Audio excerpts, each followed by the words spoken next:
بہت سوچا جاتا ہے، پھر لفظوں کا انتخاب ہوتا ہے۔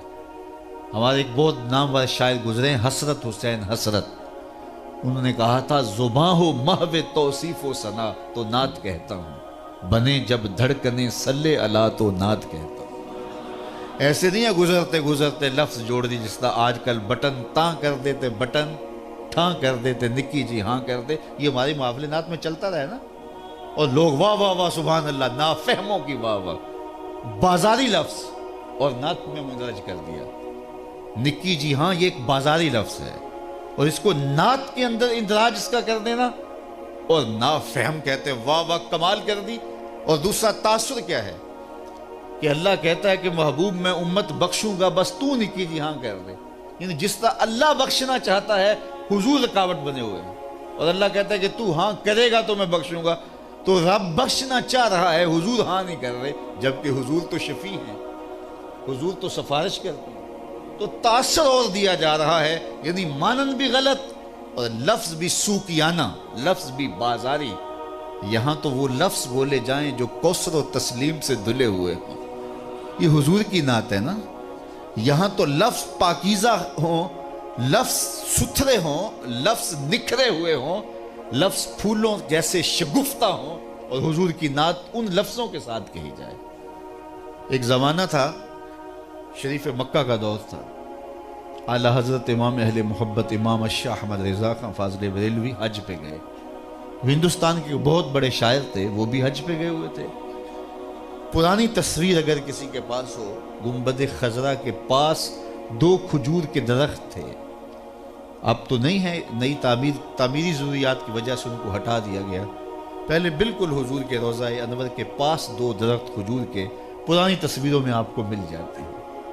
تو کھجور کے وقت شام کا منظر، پھر روضہ رسول کی قربت، تو شاعر نے اپنے انداز میں ایک تخیل باندھا، اور اس نے کہا کب ہیں درخت گنبد شہ والا کے سامنے، کب ہیں درخت گنبد شہ والا کے سامنے، مجنوں کھڑے ہیں خیمہ لیلا کے سامنے۔ لوگوں نے کہا واہ واہ کمال کر دی، کیسا تخیل باندھا، بڑی داد پائی نا لوگوں سے۔ تو کسی نے آ کے یہ شعر اعلیٰ حضرت کو سنایا کہ وہ شاعر جو ہندوستان سے آئے ہوئے، انہوں نے یہ شعر کہا، کیا تخیل باندھا ہے۔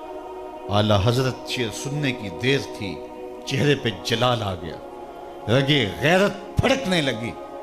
کہا اس کو یہ جرت کہ میرے رسول کے روضے کو لیلا کے خیمے سے تشبیہ دی، لیلا کی اوقات کیا ہے۔ تھر تھر کانپنے لگے، کہا بلا کے لاؤ، اسے بلایا گیا، حاضر کیا گیا۔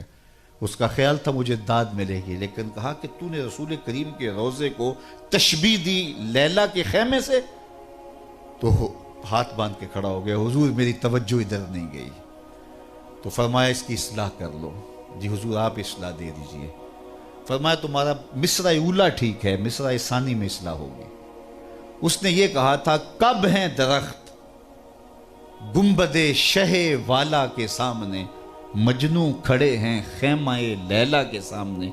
تو اعلیٰ حضرت نے اصلاح دی، کب ہیں درخت گنبد شہ والا کے سامنے، قدسی کھڑے ہیں عرش معلیٰ کے سامنے، قدسی کھڑے ہیں عرش معلیٰ کے سامنے۔ سخن و شاعری شہر یار اپنی جگہ، نعت کہنے کو احمد رضا چاہیے۔ تو کعب بن زہیر انہوں نے کیا کہا، ان الرسول لنور یستضاء بہ محند سیف من سیوف الہند مسلول۔ فرمایا نہیں، مجھے اللہ کی تلوار کہو، من سیوف اللہ کہو۔ تو یہ حضور نے خود اصلاح دی۔ تو حضرت کعب بن زہیر نے وہاں کھڑے کھڑے حضور کی شان میں ایک طویل قصیدہ جو بانت سواہد کے نام سے معروف ہوا، اور اس قصیدے کو قصیدہ بردہ بھی کہتے ہیں۔ ایک تو قصیدہ بردہ امام بوسیری کا ہے، مولا یصلی وسلم دائماً ابدا، یہ ابھی جس کے کچھ آپ اشعار سن رہے تھے۔ لیکن دوسرا قصیدہ جس کو قصیدہ بردہ کے نام سے شہرت ہوئی، وہ یہ بانت سواد ہے، کیونکہ جب یہ قصیدہ پڑھ چکے تو آقا کریم علیہ السلام نے اپنی چادر اتار کے کعب بن زہیر کو دے دی۔ اللہ اکبر۔ تو اس وجہ سے چادر کو عربی میں بردہ کہتے ہیں۔ امام بوسیری کو بھی حضور نے چادر ہی دی تھی نا، لیکن ان کا معاملہ تھا عالم بیداری کا، ان کا معاملہ تھا عالم خواب کا۔ بادشاہوں کے قصیدے لکھتے گئے، عمر بیت گئی، آخری عمر میں فالج زدہ ہو گئے۔ اللہ اکبر، اب کوئی پرسان حال نہیں۔ لوگ تو وہ کہتے ہیں کام میٹھا ہوتا ہے چام میٹھا نہیں ہوتا، تو لوگ تو کام کے ہوتے ہیں، اب کچھ کہنے کے قابل نہیں رہے تو لوگوں نے چھوڑ دیا، پھر قلم لیا اور قصیدہ حضور کا لکھا۔ اللہ اکبر، قصیدہ لکھ دیا، رات ہوئی آمنہ کے لال کا دیدار نصیب ہوا، اور میرے حضور نے فرمایا بوسیری وہ جو قصیدہ لکھا سناؤ تو صحیح۔ پھر وہ سارا قصیدہ سنایا، حضور نے بدن پہ ہاتھ پھیرا، اللہ اکبر، اور چادر عطا کی۔ بوسیری صبح اٹھے تو حشاش بشاش تھے، کوئی بیماری نہیں تھی، اور پھر جب دیکھا تو چادر یاد آئی تو دیکھا وہ بھی سرہانے پڑی ہوئی ہے۔ اسی وقت وضو کیا، مدتیں ہو گئی تھیں، مسجد گئے ہوئے اداس ہو گئے، تو اسی وقت جلدی سے وضو کیا، چادر اوڑی، مسجد کی جانب چل پڑے۔ تہجد کے لمحے تھے، راستے میں ایک فقیر تھا کھڑا، تو وہ سلام لے کے گزرنے لگے امام بوسیری، تو اس نے مسکرا کے کہا وہ رات والا قصیدہ مجھے نہیں سناؤ گے؟ تو بوسیری بولے کون سا قصیدہ؟ کہا بھولے نہ بنو، یہ چادر بھی پہچانتا ہوں، یہ کس نے؟ اللہ اکبر۔ تو حضور علیہ السلام نے اس پہ بھی چادر عطا کی اور اس پہ بھی چادر دی۔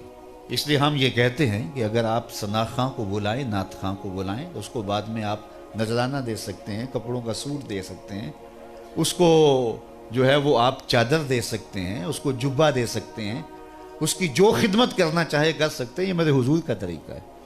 لیکن یہ تماشا نہ لگائیں، یہ برستے ہوئے نوٹ، اور پھر یہ جو رنگ ڈھنگ ہمارے سٹیجوں کے اوپر ہوتا ہے، اور پھر جس شعر پہ نوٹ آ رہے ہوتے ہیں وہ شعر بھی 6 بار پڑھا جاتا ہے، اور یہ وہ کہتے ہیں یہ شعر چودھری صاحب کے نام، اور سارے شعر حضور کے نام۔ چودھری صاحب کے نام کوئی شعر نہیں، سارے شعر میرے حضور کے نام ہوتے ہیں۔ نعت کا ایک ایک مصرع، ایک ایک لفظ، ایک ایک حرف اور ایک ایک نقطہ میرے حضور کے نام ہے۔ پورا شعر نام کر دیا، کیوں؟ اس نے ذرا پیسے زیادہ دے دیے تو اس کے نام ہی شعر ہو گیا۔ یہ کون ہوتا ہے اس کے نام شعر کرنے والا؟ یار یہ تو چودھری صاحب ہوئے، کون ہے جس کے نام شعر ہو، جو حضور کا شعر ہو؟ جب حضرت سید صدیق اکبر پہ آخری وقت آیا نا، آخری وقت، تو پھر ام المومنین سیدہ عائشہ رضی اللہ تعالیٰ عنہ نے جب اپنے باپ کے وہ لمحے دیکھے تو ان کی زبان سے محبت پدری کی وجہ سے بے ساختہ نکل پڑا، وَأَبْيَضُ يُسْتَسْقَى الْغَمَامُ بِوَجْهِهِ۔ یہ حضرت نبی رحمت کے چچا جان نے حضور کے لیے یہ ایک شعر کہا تھا، جب حضور جو ہے وہ شب ابی طالب میں کچھ عرصے کے لیے سماجی بائیکاٹ جب حضور کا ہوا تھا، تو اس زمانے میں جو انہوں نے حضور کا قصیدہ لکھا تھا تو اس کا یہ مصرع تھا، وَأَبْيَضُ يُسْتَسْقَى الْغَمَامُ بِوَجْهِهِ سِمَالُ الْيَتَامَى عِصْمَةٌ لِلْأَرَامِلِ۔ تو جب آخری وقت حضرت صدیق اکبر کا آیا تو ام المومن سیدہ عائشہ کی زبان سے نکلا وَأَبْيَضُ يُسْتَسْقَى الْغَمَامُ بِوَجْهِهِ، تو چہرہ اس طرح تما رہا تھا، تو یہ مصرع ان کی زبان پہ آ گیا۔ تو حضرت صدیق اکبر اس وقت سانس آپ کی ٹوٹ رہی تھی، ایسے سر کیا اور کہا ذاک رسول اللہ، یہ ابو بکر کی شان نہیں، یہ میرے رسول کی شان ہے۔ تو نعت کا شعر تو نظر نہیں کیا جا سکتا حضرت ابو بکر صدیق جو رسول اللہ کا عکس ہیں، اور وہی جلوے ان کے چہرے کے اوپر پڑے ام المومنین کو دکھائی دیے تو نے کہا ذاک رسول اللہ، نہیں یہ شان میرے حضور کی ہے۔ چودھری صاحب کون ہوتے ہیں؟ لیکن اللہ برا کرے دولت